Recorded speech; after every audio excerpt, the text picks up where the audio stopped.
Vamos fazer uma revisão dos assuntos desse bimestre da disciplina Segurança, Meio Ambiente e Saúde. Inicialmente a gente trabalhou parte histórica. Nessa parte histórica fomos para a Revolução Industrial e observamos alguns detalhes dessa revolução, o que implicou isso, essa revolução com relação às pessoas. Em contrapartida também trabalhamos em outra ocasião a mão de obra escrava no Brasil e fizemos um contraponto com a indústria. Nós sabemos que em nossa história tivemos os escravos, e esses escravos, quando libertos, não tiveram condição de assumir funções nas indústrias nem em outros trabalhos também, hoje não têm conhecimentos gerais para assumir essas funções. O Brasil, nessa ocasião, começou a importar ou trazer imigrantes, de outros países para trabalhar nas máquinas, e de imediato uma das maiores fábricas, as empresas que mais se precisou de mão de obras qualificadas foram as empresas que trabalhavam com tecido. A indústria de roupa, a indústria de tecido, precisou de muitas pessoas para trabalhar no maquinário. E essa mão de obra escrava que existia aqui no Brasil, ela teve que migrar, teve que trabalhar em outras áreas que não precisassem de tanto conhecimento. Então esses escravos agora homens negros, foram para regiões de interior para trabalhar no cultivo e na questão de colheita de café e de outras funções agrícolas que na ocasião era necessário. Em contrapartida também tivemos um pouco mais à frente da história da gente um contraponto sobre o trabalho rural e versus trabalho nas cidades, a saída do homem do campo e vindo para a cidade para trabalhar nas indústrias, ter melhor condição de vida. Isso, na história do Brasil, se faz presente em vários momentos. Outro ponto que a gente analisou foi a saúde coletiva versus epidemias. No nosso passado, há 100 anos atrás, um pouco mais, não tínhamos os conhecimentos nem os avanços tecnológicos como temos hoje, e a saúde coletiva ela era deixada, não tinha condições de fazer um trabalho bom coletivamente. As pessoas não tinham condições financeiras, o Estado também não tinha como suprir todas essas necessidades. As epidemias eram normais aparecerem, e aí até que com o passar dos anos tivemos aí vacinas e melhores condições para a vida das pessoas nas cidades e no campo. Ainda na história a gente analisou alguns pontos que era a quantidade de horas trabalhada por uma pessoa, que isso era quase que um trabalho escravo. Uma pessoa trabalhar 16 horas ou mais ao dia numa indústria ou até mesmo no campo era muito comum. Não existia a regra que nós temos hoje de 8 horas de trabalho, 6 horas. Até agora, no momento, temos aí a legislação que você pode trabalhar metade do expediente, 4 horas por dia. Isso no passado não era assim. Outro ponto importante analisar é que o trabalho infantil era comum, tanto na indústria como no meio rural ou mesmo nas cidades. As famílias eram grandes, os filhos tinham que ajudar os pais, tinham que sustentar a família. Em vários casos, os pais faleciam e o filho mais velho ou os mais velhos cuidavam da família que ficava. As fábricas elas tinham algumas dificuldades que era inerentes ao trabalho nas fábricas, que era falta de ventilação, uma iluminação inadequada e higiene também nos ambientes de trabalho, higiene das pessoas, não eram coisas que aconteciam com normalidade. Tivemos então que começar a pensar em legislação, pensar em leis para cuidar das pessoas. Então, as leis trabalhistas foram conquistas de grande importância para a qualidade de vida do trabalhador, isso tanto no Brasil quanto fora.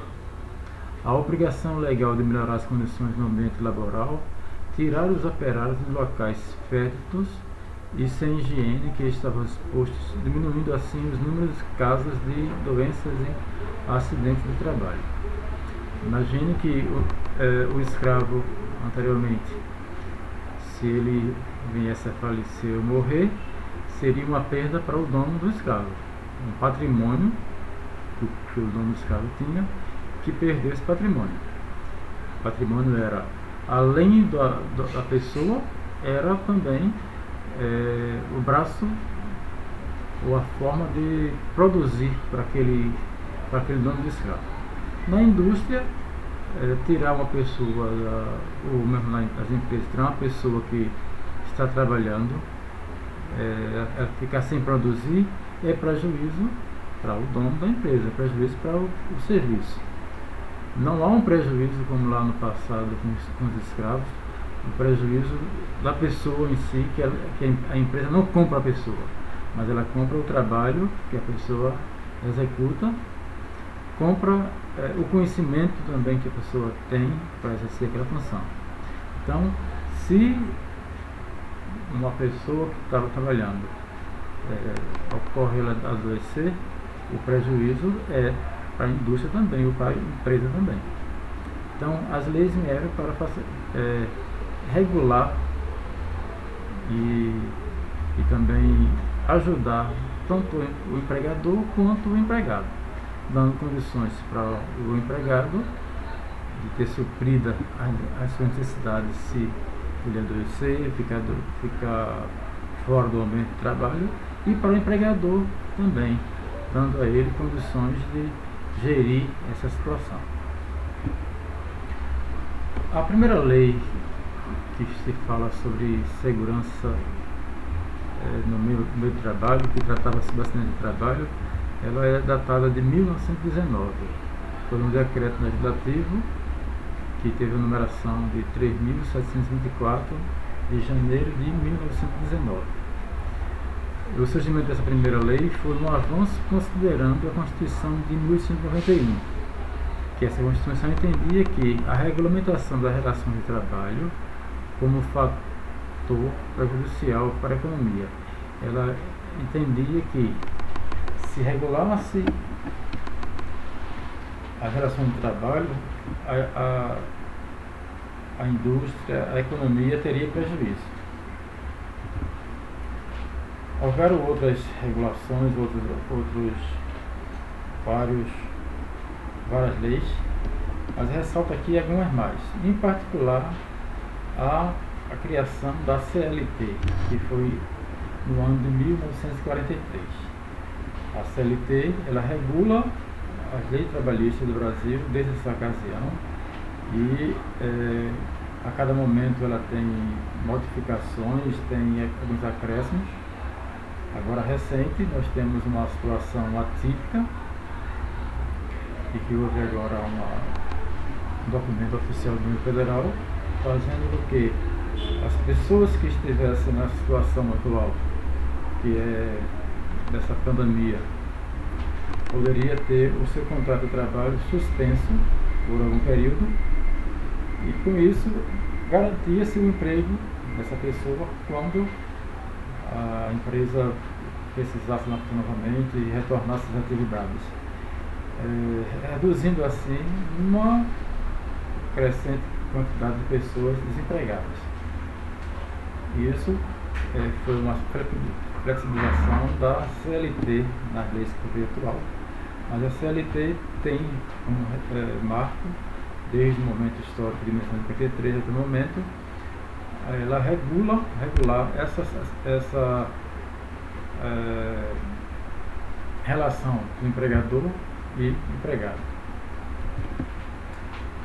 Acidente de trabalho. A gente viu alguns pontos sobre isso em sala e a gente teve algumas informações que são importantes relembrar e uma definição ou um entendimento mais amplo de forma seguinte: que o acidente de trabalho acontece por negligência, por imprudência ou imperícia. Aí vamos agora definir cada uma dessas palavras diante da situação de acidente de trabalho. Entende-se por negligência como sendo a omissão voluntária de diligência ou cuidado, falha ou demora no prevenir ou obstar um dano. Isso quer dizer o quê? Que a pessoa descuidou, não se preveniu e com isso ela sofreu um acidente de trabalho.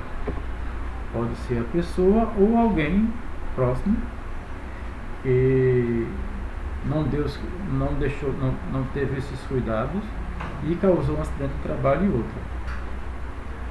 A questão da imprudência é a forma de culpa consistente na falta involuntária de observância de medidas de precaução e segurança que se faziam necessárias no momento para evitar um mal ou infração da lei. Então, não houve precauções, não houve cuidados e isso teve imprudência no trato do maquinário, no trato de uma ação e pode, com essa ação, causar um acidente de trabalho. A outra palavra importante aqui é sobre a imperícia, que é a falta de aptidão, de habilidade ou de experiência para o exercício de uma determinada função, atividade ou profissão. Aí é o caso, eu imagino aqui agora, no caso de uma pessoa que não sabe dirigir, não sabe operar não sabe mexer em um carro, não sabe trabalhar com um carro, e chega numa indústria, chega num ambiente de trabalho de um depósito e vai operar uma empilhadeira. Ele não tem condição de fazer de trabalhar com essa maquinária. Então ele pode causar um acidente de trabalho por imperícia. Finalizando aqui a minha palavra, eu trabalhei com vocês alguns pontos e esse ponto aqui eu acho que é um dos pontos importantíssimos para vocês terem em mente, cuidarem para guardar as informações. Além da CLT, nós temos outras leis e essas leis aqui que eu vou falar elas agora tratam da Previdência Social. Então são leis previdenciárias que foram criadas, essas atuais, em 1991. Elas a cada ano sofrem modificações, a cada momento tem alterações, mas ela é a lei principal que rege a questão previdenciária. E elas são duas leis importantes. Uma trabalha com o custeio, com o que o empregado, o empregador e o governo tem que dispor financeiramente para manter a previdência social, o nosso INSS, e outra trata dos benefícios, dos planos que o governo tem para uma pessoa que contribuiu com os planos previdenciários, ela ter respaldo financeiro e legal no caso de ocorrência de um acidente de trabalho, no caso de falecimento, como vai ser essa relação, a família que ficou desprovida do ente querido, mas agora vai ter que ter verba para sobreviver. Então nessa lei 8.213 é que trata desse benefício para o empregado. E na lei 2812, ela trata sobre o custeio, como é que o empregado, as empresas e os demais órgãos do governo e na sociedade vão contribuir, vão financiar a Previdência. Eu passei algumas atividades para vocês sobre esse assunto, frisei bastante alguns pontos, alguns vídeos que foi passado sobre a relação de trabalho e relação à previdência social. Eu considero esse assunto muito importantíssimo, porque isso é a vida da gente que está na ativa, é a vida do seu pai, da sua mãe, um parente seu que está na ativa hoje. Então, você saber o direito que ele tem atualmente é interessante. E será por essas leis que serão regidas a sua vida também. Eu espero que você tenha aproveitado esses conhecimentos e guarde. Esses conhecimentos não são assim tão simples de se entender, mas são importantes para nossas vidas.